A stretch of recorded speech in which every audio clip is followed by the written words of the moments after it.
عن أبي قابوس مولى عبد الله بن عمرو بن العاص رضي الله تعالى عنه عن عبد الله بن عمرو بن العاص رضي الله تعالى عنه أنه قال قال رسول الله صلى الله عليه وسلم الراحمون يرحمهم الرحمن ارحموا من في الأرض يرحمكم من في السماء।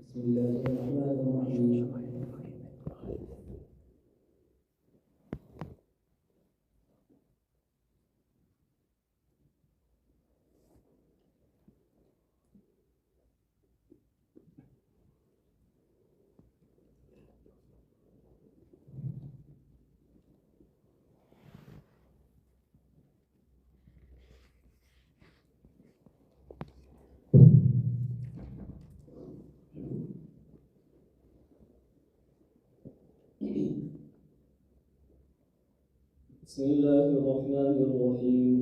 وبأسانيدكم المتصلة إلى الإمام المصنف رحمه الله تعالى قال الإمام أبو الحسين مسلم بن الحجاج رضي الله تعالى عنه بعون الله نبتدئ وإياه نستكفي وما توفيقنا إلا بالله جل جلاله.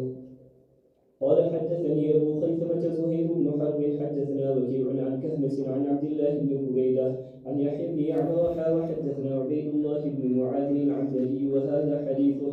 قال حدثنا أبي قال حدثنا كهمس عن ابن بريدة عن يحيى بن يعمر قال كان أول من قال في القدر بالبصرة معبد الجهني، فانطلقت أنا وحميد بن عبد الرحمن الحميري حاجين أو معتمرين، فقلنا لو لقينا أحدا من أصحاب رسول الله صلى الله عليه وسلم فسألناه عما يقول هؤلاء في القدر، فوفق لنا عبد الله بن عمر بن الخطاب رضي الله تعالى عنهما داخلا المسجد، فاكتنفته أنا وصاحبي أحدنا عن يمينه والآخر عن شماله، فظننت أن صاحبي سيكل الكلام إليه، فقلت يا أبا عبد الرحمن إنه قد ظهر قبلنا ناس يقرؤون القرآن ويتقطعون العلم، وذكر من شأنهم وأنهم يزعمون أن لا قدر وأن الأمر أنف. قال إذا لقيت أولئك فأخبرهم أني بريء منهم وأنهم براء مني، والذي يحلف به عبد الله بن عمر لو أن لأحدهم مثل أحد ذهبا فأنفقه ما قبل الله منه حتى يؤمن بالقدر. ثم قال حدثني أبي عمر بن الخطاب رضي الله عنه قال بينما نحن عند رسول الله صلى الله عليه وسلم ذات يوم إذ طلع علينا رجل شديد بياض الثياب شديد سواد الشعر لا يرى عليه أثر السفر ولا يعرفه منا أحد، حتى جلس إلى النبي صلى الله عليه وسلم فأسند ركبتيه إلى ركبتيه ووضع كفيه على فخذيه وقال يا محمد أخبرني عن الإسلام. فقال رسول الله صلى الله عليه وسلم الإسلام أن تشهد أن لا إله إلا الله وأن محمد رسول الله صلى الله عليه وسلم، وتقيم الصلاة وتؤتي الزكاة وتصوم رمضان وتحج البيت إن استطعت إليه سبيلا. قال صدقت. قال فعجبنا له يسأله ويصدقه. قال فأخبرني عن الإيمان. قال أن تؤمن بالله وملائكته وكتبه ورسله واليوم الآخر وتؤمن بالقدر خيره وشره. قال صدقت. قال فأخبرني عن الإحسان. قال أن تعبد الله كأنك تراه فإن لم تكن تراه فإنه يراك. قال فأخبرني عن الساعة. قال ما المسؤول عنها بأعلم من السائل. قال فأخبرني عن أماراتها. قال أن تلد الأمة ربتها وأن ترى الحفاة العراة العالة رياعاء الشاء يتطاولون في البنيان. قال ثم انطلق فلبثت مليا ثم قال لي يا عمر أتدري من السائل؟ قلت الله ورسوله أعلم. قال فإنه جبرائيل أتاكم يعلمكم دينكم. ما شاء الله.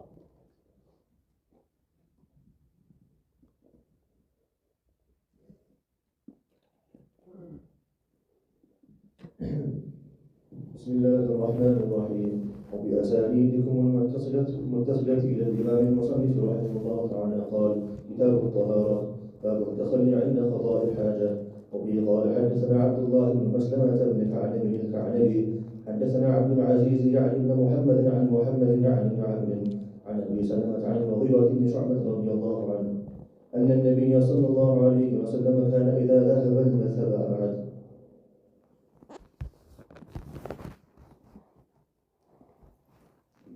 وبأسانيدكم المتصلة إلى الإمام المصنف رحمه الله تعالى قال: بسم الله الرحمن الرحيم، وصلى الله وسلم على سيدنا محمد وآله وصحبه ومحبيه. باب اتباع سنة رسول الله صلى الله عليه وسلم. وبه قال حدثنا أبو بكر بن أبي شيبة قال حدثنا شريك عن الأعمش عن أبي صالح عن أبي هريرة رضي الله تعالى عنه قال: قال رسول الله صلى الله عليه وسلم: ما أمرتكم به فخذوه وما نهيتكم عنه فانتهوا. بسم الله الرحمن الرحيم. وبأسانيدكم المتصلة إلى الإمام المصنف رحمه الله تعالى قال: تأويل قوله عز وجل: إذا قمتم إلى الصلاة فاغسلوا وجوهكم وأيديكم إلى المرافق. وبه قال: أخبرنا قتيبة بن سعيد قال حدثنا سفيان عن الزهري عن أبي سلمة عن أبي هريرة رضي الله عنه أن النبي صلى الله عليه وسلم قال: إذا استيقظ أحدكم من نومه فلا يغمس يده في وضوئه حتى يغسلها ثلاثا، فإن أحدكم لا يدري أين باتت يده. بسم الله الرحمن الرحيم. وبأسانيدكم المتصلة إلى الإمام المصنف رحمه الله تعالى قال: عن عمر بن الخطاب رضي الله تعالى عنه قال: قال رسول الله صلى الله عليه وسلم: إنما الأعمال بالنيات وإنما لامرئ ما نوى، ومن كانت هجرته إلى الله ورسوله فهجرته إلى الله ورسوله، ومن كانت هجرته إلى دنيا يصيبها أو امرأة يتزوجها فهجرته إلى ما هاجر إليه. متفق عليه. ما شاء الله. بسم الله الرحمن الرحيم. وبأسانيدكم المتصلة إلى الإمام المصنف رحمه الله تعالى قال: حدثنا محمد بن علي قال حدثنا النضر قال أخبرنا ابن عون عن ابن سيرين قال: هذا الحديث دين فانظروا عمن تأخذون دينكم.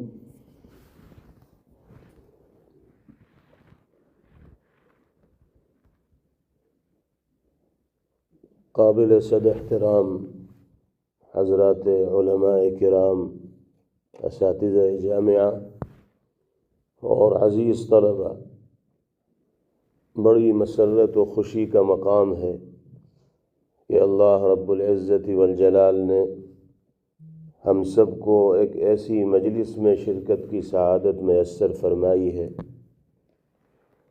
جس کو نسبت حاصل ہے سرکار دو عالم جناب محمد الرسول اللہ صلی اللہ تعالی علیہ وسلم کی ذات پاک اور آپ کے اقوال مبارکہ اور ارشادات عالیہ سے۔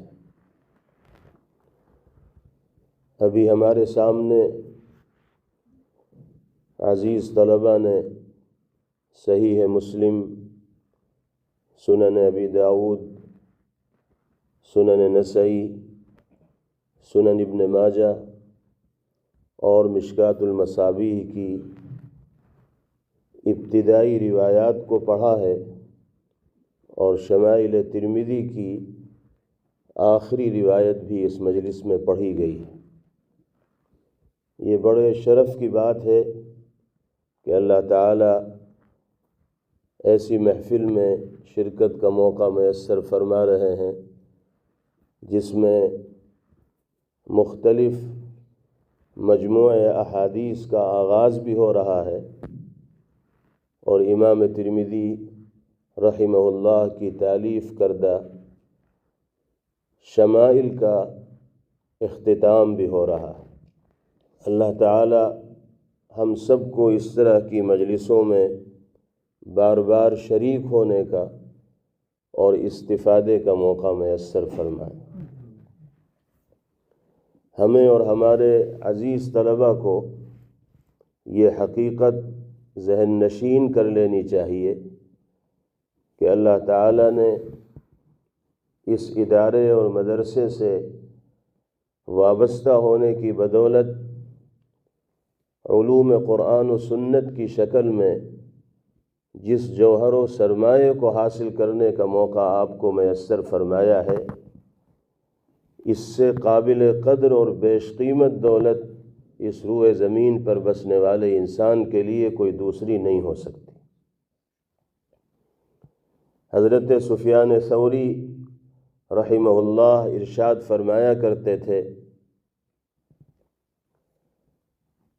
لا اعلم علما افضل من طلب الحدیث ان اراد به خیرا۔ طلب حدیث سے بہتر علم میری نگاہ میں کوئی نہیں اگر نیت کی درستگی کے ساتھ اس علم کو حاصل کیا جائے، کیونکہ سرور دو عالم جناب محمد الرسول اللہ صلی اللہ تعالی علیہ وسلم انسانیت کے سردار ہیں، افضل البشر ہیں، تو آپ کی ذات پاک اور اقوال مبارکہ اور ارشادات عالیہ سے تعلق رکھنے والے جو مضامین ہوں گے، جو علوم ہوں گے، وہ بھی تمام علوم میں سب سے فائق و برتر ہوں گے اور سب سے زیادہ فضیلت و عظمت رکھنے والے ہوں گے۔ نبی کریم علیہ السلام کی پاکیزہ زندگی اور آپ کی زبان مبارک سے ادا ہونے والے جملے آیات قرآنیہ کے لیے تشریح و تفسیر کی حیثیت رکھتے ہیں۔ قرآن مقدس کلام الہی ہے جس کو سید الکلام قرار دیا گیا اور واقعتاً وہی سید الکلام ہے۔ اس سید الکلام کو کما حقہ سمجھنا اس وقت تک ممکن نہیں ہوگا جب تک کہ نبی کریم علیہ السلام کی زندگی کا گہرائی کے ساتھ مطالعہ نہ کر لیا جائے اور آپ کے اقوال مبارکہ اور ارشادات عالیہ کو پڑھ نہ لیا جائے، سمجھ نہ لیا جائے، کیونکہ اللہ تعالیٰ نے آپ ہی کے ذریعے آیات قرآنیہ کی تفسیر و تشریح کا فریضہ انجام دلوایا ہے۔ امام ابو عاصم النبیل رحمہ اللہ فرمایا کرتے تھے، من طلب هذا الحدیث فقد طلب اعلی امور الدین۔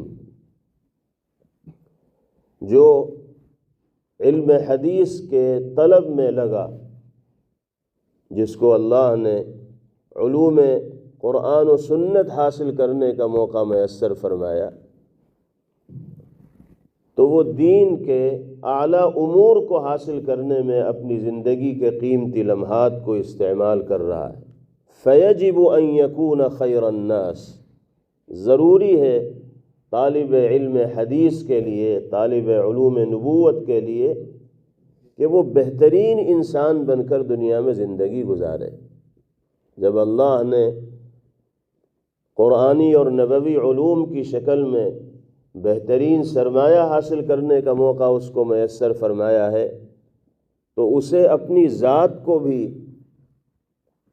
ان صفات سے مزین و آراستہ کرنے کی کوشش کرنی چاہیے جو ایک بہترین انسان کے لیے لازمی اور ضروری ہوتی ہیں، یعنی نیت صحیح کے ساتھ علم حاصل کیا جائے، اس علم کا حصول برائے علم نہ ہو بلکہ برائے عمل ہو۔ صرف اس لیے علم نہ حاصل کیا جائے کہ ہمیں دنیا عالم کہے گی، دنیا ہمیں فقیہ کہے گی، دنیا ہمیں علامہ کہے گی، دنیا ہمیں جانکار کہے گی، یا دنیا میں ہمارے علم کا ڈنکا بجے گا، یا بہت سی معلومات ہمارے پاس جمع ہو جائیں گی، یہ لکھنے کی صلاحیت ہمارے اندر پیدا ہو جائے گی، ہم مصنف و مؤلف بن جائیں گے۔ یہ علم برائے علم ہے۔ اس علم کو حاصل کیا جائے عمل کی نیت کے ساتھ، تبھی علم کا جو حقیقی ثمرہ ہے وہ ہمارے سامنے مرتب ہو سکتا ہے، اور ہم علم نافع کے حامل بن کر دنیا میں زندگی گزارنے میں کامیاب ہو سکتے ہیں۔ سیدنا حضرت امام احمد بن حنبل رحمہ اللہ علم پر عمل کے حوالے سے اپنی کیفیت ذکر فرماتے ہیں اور ارشاد فرماتے ہیں ما کتبت حدیثا الا وقد عملت به، کوئی ایک حدیث بھی میں نے اپنے قلم سے ایسی نہیں لکھی کہ جس پر عمل کا مظاہرہ نہ کیا ہو۔ جو پڑھتا ہوں لکھتا ہوں پیغمبر علیہ السلام کے ارشادات عالیہ کی روشنی میں اس کو اپنی عملی زندگی میں اتارنے کی کوشش کرتا ہوں۔ فرماتے ہیں حتی مر بی ان النبی صلی اللہ علیہ وسلم احتجم واعطى ابا طیبة دینارا فاحتجمت واعطیته دینارا، یہاں تک کہ ایک مرتبہ میرے سامنے یہ حدیث پاک گزری کہ نبی کریم علیہ السلام نے پچنا لگوایا، اور پچنا لگانے والے صحابی حضرت ابو طیبہ رضی اللہ عنہ کو 1 دینار اجرت کے طور پر آپ نے مرحمت فرمایا۔ تو امام احمد رحمہ اللہ فرماتے ہیں کہ مجھے اگرچہ پچنا لگوانے کی ضرورت نہیں تھی، لیکن چونکہ یہ حدیث میں نے لکھی تھی، پڑھی تھی، اس پر عمل کرنا تھا، اس لیے بلا ضرورت پچنا لگوایا اور پچنا لگانے والے کو 1 دینار اجرت کے طور پر دیا، تاکہ نبی کریم علیہ السلام کی اس حدیث پر عمل کا مظاہرہ ہو سکے۔ تو یہ جذبہ ہے حضرات محدثین کا، حضرات اکابر و بزرگان دین کا، کہ جو پڑھتے ہیں عمل کے جذبے کے ساتھ پڑھتے ہیں۔ اللہ نے ہمیں اور آپ کو بھی اس راہ کا مسافر بننے کا موقع میسر فرمایا ہے۔ تو علم برائے علم نہ ہو بلکہ علم برائے عمل ہو، اور ان احادیث کی روشنی میں جناب محمد الرسول اللہ صلی اللہ تعالی علیہ وسلم کی پاکیزہ زندگی نکھر کر جو ہمارے سامنے آتی ہے، ہم اپنی زندگی کے جملہ شعبوں میں حضور پاک علیہ السلام کی ہدایات و تعلیمات کو نافذ کرنے کا جذبہ اپنے دل کے اندر رکھنے والے ہوں۔ جب اس جذبے کے ساتھ اور کیفیت کے ساتھ پڑھا جائے گا تو پھر اس کا لطف ہی کچھ اور ہوگا، مزہ ہی کچھ اور ہوگا، نورانیت اور روحانیت ہی کچھ اور ہوگی۔ اسی طریقے سے علم حدیث کے لیے، علوم قرآن و سنت کو حاصل کرنے کے لیے اپنے آپ کو وقف کر دینا ہوگا اس علم کی حصولیابی کی خاطر، اور پوری توجہ، دلچسپی، یکسوئی اور ذوق و شوق کے ساتھ ان علوم کو حاصل کرنے کا اہتمام کرنا ہوگا۔ جیسے حضرت امام شافعی رحمہ اللہ ارشاد فرمایا کرتے تھے لا يفلح من طلب هذا العلم بالتملل وغنى النفس، جو شخص لاپرواہی، گرانی اور دل پر بوجھ کی کیفیت کے ساتھ اس علم کو حاصل کرنے کی کوشش کرے گا وہ کبھی کامیاب نہیں ہوگا۔ ولیکن من طلبه بذلة النفس وضيق العيش وخدمة العلم فقد افلح، جو اپنے آپ کو علم کو حاصل کرنے کی خاطر قربان کرنے کے جذبے کے ساتھ،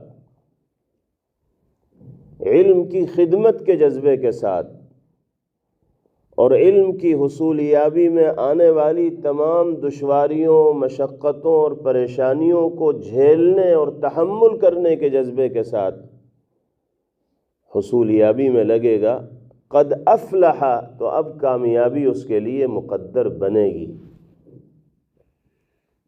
حضرت امام شافعی رحمہ اللہ کا یہ مقولہ طالبان علوم نبوت کے لیے اور راہ علم کے مسافروں کے لیے کامیابی کی کلید اور کنجی کی حیثیت رکھتا ہے۔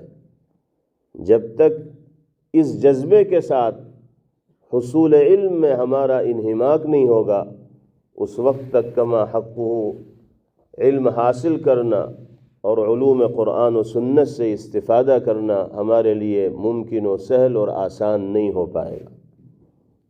اللہ رب العزت والجلال نے یہ عظیم شرف اس ادارے سے وابستگی کی بدولت آپ کو مرحمت فرمایا ہے۔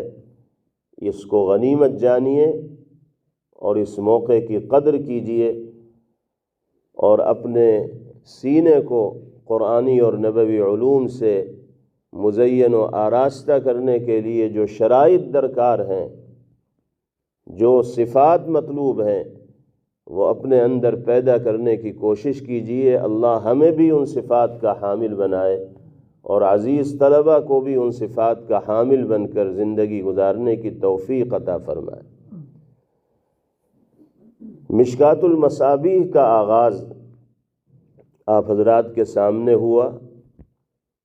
کتب احادیث میں جامعیت کے اعتبار سے یہ کتاب امتیازی مقام رکھتی ہے۔ صاحب کتاب نے، چاہے وہ صاحب مصابیح ہوں اور چاہے صاحب مشکات ہوں، سند سے تعرض نہیں کیا ہے، بلکہ صرف متون کے ذکر پر اس کتاب کے اندر اکتفا کیا گیا ہے۔ اسی وجہ سے پوری کتاب میں مغز ہی مغز موجود ہے، اور پیغمبر علیہ الصلاۃ والسلام کے ارشادات عالیہ کا ایک عظیم ذخیرہ مشکات المصابیح کی شکل میں منظر عام پر آیا ہے۔ اگر مشکات المصابیح کو اہتمام کے ساتھ پڑھ لیا جائے تو کتب ستہ جو آئندہ سال پڑھنے کا موقع طلباء کو میسر ہوتا ہے، ان کو حل کرنا بہت سہل و آسان ہو جائے گا۔ اس لیے کہ جتنے مضامین کتب ستہ میں آپ کے سامنے آئیں گے، مشکات المصابیح میں وہ تمام کے تمام مضامین حضرات اساتذہ کرام کی زبانی آپ کے سامنے پہلے ہی آ چکے ہوں گے۔ یہ ہو سکتا ہے کہ مشکات المصابیح میں اس موضوع سے متعلق گفتگو استاد محترم نے کچھ مختصر کی ہو، اور اسی کو کچھ درازگی کے ساتھ، کچھ طوالت کے ساتھ کتب ستہ کے درس میں اساتذہ کرام آپ کے سامنے گفتگو فرمائیں گے، لیکن جو بنیادی مضامین ہیں وہ مشکات المصابیح میں طلباء کے سامنے آ جایا کرتے ہیں۔ اسی وجہ سے دور حدیث شریف کے سال سے پہلے، جس کو موقوف علیہ کا سال کہا جاتا ہے، مشکات المصابیح کو درس نظامی میں شامل رکھا گیا ہے، تاکہ دور حدیث شریف میں کتب ستہ جب طلباء کے سامنے آئیں تو ان میں بیان کردہ مضامین ان کے لیے نئے نہ ہوں، بلکہ مشکات المصابیح میں ان مضامین سے وہ مانوس ہو گئے ہوں، تو ان کو سمجھنا اور پڑھنا اور اخذ کرنا سہل و آسان ہوگا۔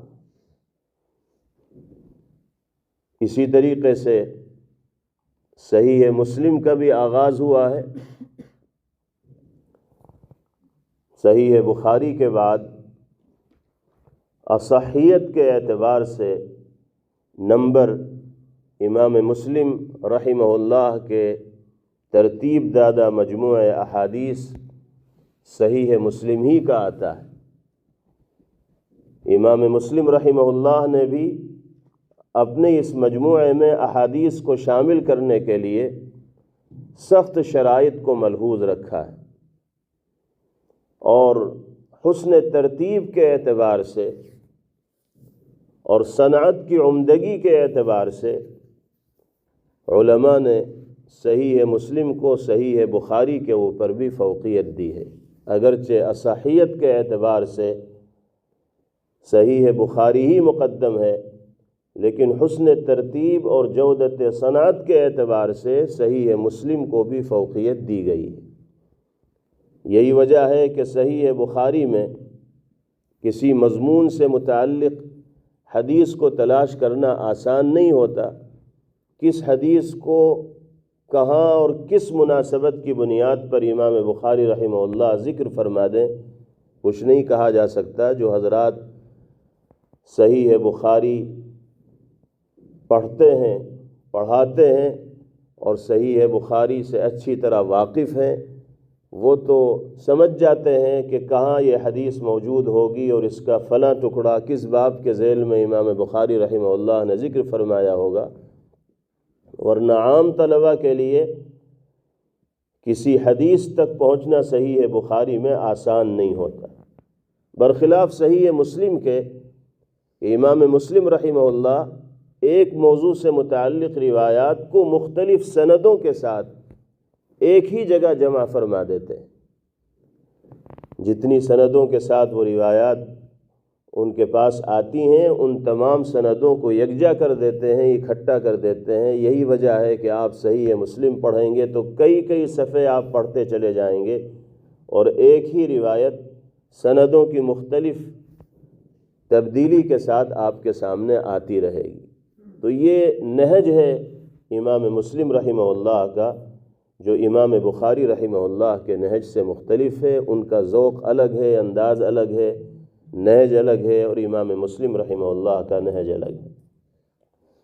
سنن ابی داود کتب ستہ میں صحیحین کے بعد سنن ابی داود ہی کا نمبر آتا ہے۔ امام ابو داود سجستانی رحمہ اللہ نے اپنی اس کتاب میں جناب رسول اللہ صلی اللہ تعالی علیہ وسلم کی ان احادیث کو جمع فرمایا ہے جو احکام سے تعلق رکھنے والی ہیں۔ ائمہ اربعہ کے مستدلات کو امام ابو داود رحمہ اللہ نے اپنی اس سنن کے اندر فقہی ترتیب پر جمع کیا ہے، اور احادیث پر جا بجا امام ابو داود رحمہ اللہ قال ابو داود کے ذریعے کلام بھی فرماتے ہیں، جو ان کے امتیازات و خصوصیات کے اندر شامل ہے۔ اسی طرح سنن نسائی کا بھی آغاز ہوا ہے۔ یہ کتاب بھی اصحیت کے اعتبار سے بلند مرتبے کے اوپر فائز ہے۔ صاحب کتاب نے پہلے السنن الکبریٰ تالیف فرمائی، اور پھر اسی سے اخذ کر کے اور انتخاب کر کے السنن الصغریٰ، جس کو المجتبیٰ بھی کہا جاتا ہے اور جو سنن نسائی کے نام سے معروف ہے، اس کو مرتب فرمایا۔ امام نسائی رحمہ اللہ نے جہاں دقت نظر کے ساتھ اور سخت شرائط کا لحاظ رکھتے ہوئے احادیث کو المجتبیٰ کے اندر جمع فرمایا ہے، وہیں علل کے اوپر بھی بڑی توجہ امام نسائی رحمہ اللہ کی رہی ہے۔ اور آپ سنن نسائی پڑھیں گے تو آپ کو اندازہ ہوگا کہ مختلف روایات کو جو مختلف سندوں کے ساتھ امام نسائی رحمہ اللہ تک پہنچی ہیں، ایک جگہ جمع فرماتے ہیں، اور پھر ان سندوں کے درمیان جو اختلاف پایا جاتا ہے اس کی نشاندہی کرتے ہیں، علت کی طرف متوجہ کرتے ہیں۔ تو علل کے اعتبار سے سنن نسائی کتب ستہ میں ایک اہم مقام رکھنے والی کتاب ہے۔ جیسے امام ترمذی رحمہ اللہ نے علل کی جانب خاص طور پر توجہ دی ہے، ایسے ہی امام نسائی رحمہ اللہ نے بھی اس جانب توجہ دی ہے۔ جہاں تک شمائل ترمذی کا تعلق ہے تو آپ حضرات یہ کتاب پڑھ چکے ہیں، اور اس کی آخری حدیث آپ کے سامنے پڑھی گئی، جس میں محمد ابن سیرین رحمہ اللہ کے حوالے سے یہ مشہور مقولہ ذکر کیا گیا کہ ھذا الحدیث دین فانظروا عمن تأخذون دینکم، یہ حدیث دین ہے۔ نبی پاک علیہ السلام کی شخصیت مبارکہ اور ذات سے متعلق معلومات ہوں یا آپ کے اقوال مبارکہ اور ارشادات عالیہ ہوں، یہ سب دین کا حصہ ہیں۔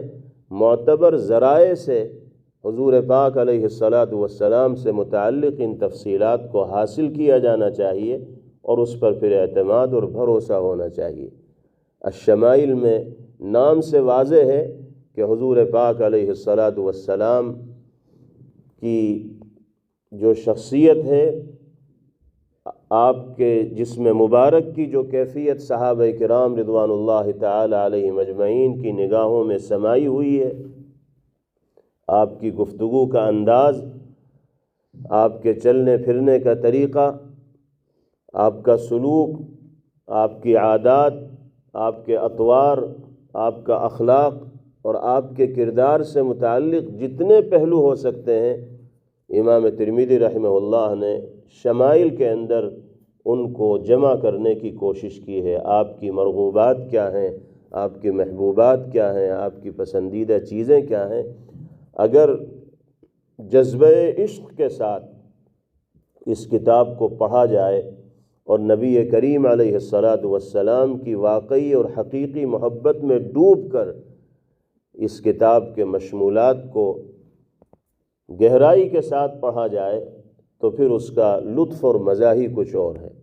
اللہ تعالی ہم سب کو ان ہدایات و تعلیمات پر عمل کرنے کی توفیق و سعادت میسر فرمائیں جو ان مجموعہ احادیث کے ذریعے ہم تک پہنچی ہیں، بالخصوص شمائل محمدیہ کے ذریعے نبی کریم علیہ السلام کی زندگی کے جو خد و خال، جو خطوط، جو رہنما نقوش ہم تک پہنچے ہیں، اللہ تعالیٰ ان سب پر عمل ہم سب کے لیے سہل و آسان فرمائے۔ ہمیں اللہ کا بار بار شکر ادا کرنا چاہیے کہ اس نے علوم حدیث سے اشتغال کی شکل میں وہ مصروفیت عطا فرمائی کہ اس سے بہتر مشغلہ کسی انسان کے لیے کوئی دوسرا نہیں ہو سکتا۔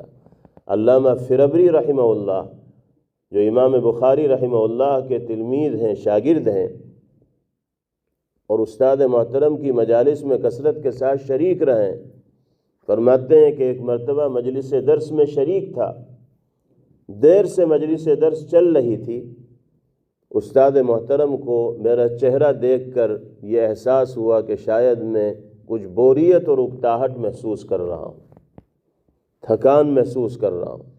تو امام بخاری رحمہ اللہ نے اپنے شاگرد کو مخاطب کرتے ہوئے ارشاد فرمایا، طب نفسا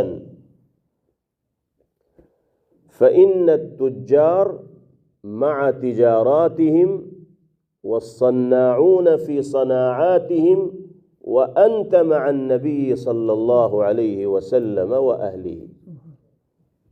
فرمایا کہ تم خوش رہو، یہ اکتاہٹ و تھکن تمہارے چہرے سے کیوں محسوس ہو رہی ہے؟ تجارت پیشہ حضرات، کاروباری لوگ اپنی اپنی تجارتوں میں لگے ہوئے ہیں، صنعت پیشہ افراد اپنے اپنے کارخانوں میں اور صنعتوں میں مصروف ہیں، اور تمہیں تو اللہ نے نبی کریم علیہ السلام کے ساتھ، آپ کے اصحاب کے ساتھ، آپ کے اہل کے ساتھ مصروف رہ کر وقت گزارنے کا موقع میسر فرمایا ہے، تو تمہارے سے زیادہ خوش نصیب و خوش قسمت کون ہوگا؟ اگر کاروباری اور تجارت پیشہ افراد اپنی مصروفیت میں خوش ہیں، کارخانے والے اپنے کارخانوں کے امور میں مصروف ہو کر خوش ہیں، تو تمہیں ان سے 1000 گنا خوش رہنا چاہیے، کیونکہ اللہ نے تمہیں نبی پاک علیہ السلام کی صحبت کا شرف ان احادیث سے وابستگی کی برکت سے نصیب فرمایا ہے۔ یہ حقیقت ہے کہ یہ شرف اسی کا مقدر بنتا ہے جس کو اللہ رب العزت والجلال قبول فرماتے ہیں، جس کا نام اللہ کی فہرست میں مقبولین میں لکھا جاتا ہے، اسی کو قرآنی اور نبوی علوم سے اشتغال کا موقع باری تعالیٰ کی جانب سے میسر ہوتا ہے، تو ہمیں اس موقع کی بہت قدر کرنی چاہیے اور اس کو غنیمت جاننا چاہیے۔ اللہ تعالیٰ ساری زندگی دین کی خدمت کے لیے ہم سب کو قبول فرمائے۔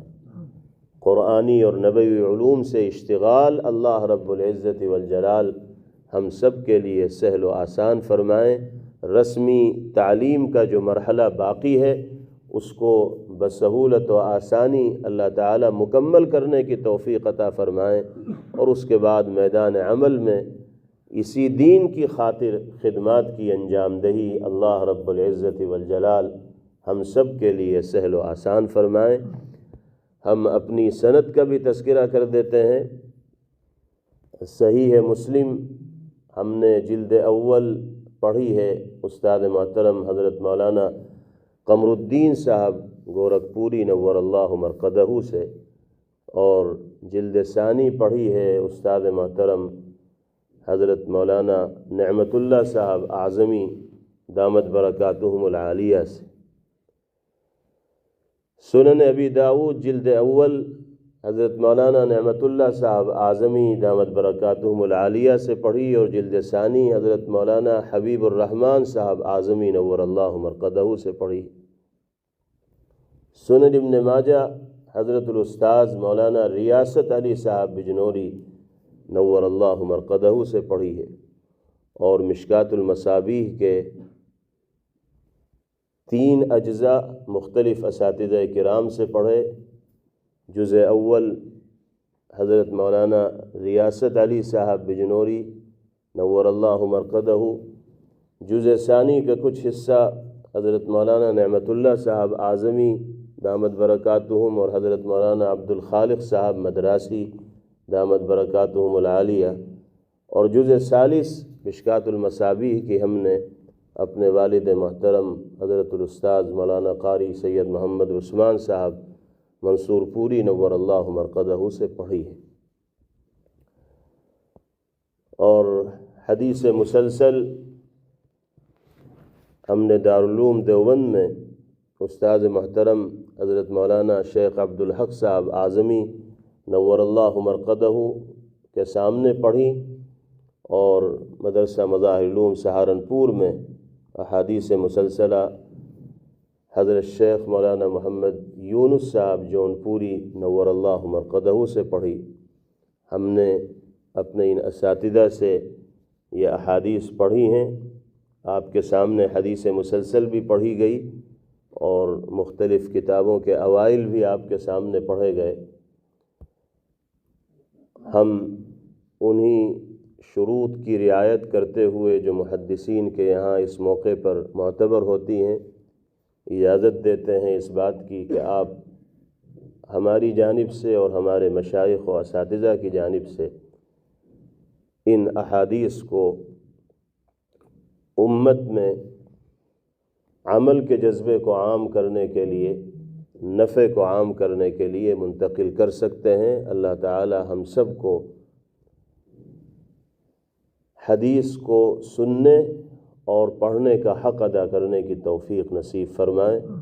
اخیر میں حضرت مولانا یوسف صاحب دامت برکاتہم العالیہ اور دیگر ذمہ داران و اساتذہ کا شکریہ ادا کرنا ضروری سمجھتا ہوں کہ ان کی مخلصانہ دعوت پر آپ حضرات کے درمیان حاضری کا یہ موقع میسر ہوا اور دین کی نسبت پر گفتگو کرنے کا موقع ملا۔ اللہ تعالی ان تمام حضرات کو جزائے خیر مرحمت فرمائیں، اور اس دینی درسگاہ کو اللہ ہر طرح کی ترقیات سے مالا مال فرمائیں۔ آپ سب کو ہر طرح کی کامیابیوں سے نوازیں اور مستقبل کو تابناک و روشن فرمائیں۔ وآخر دعوانا ان الحمد للہ رب العالمین۔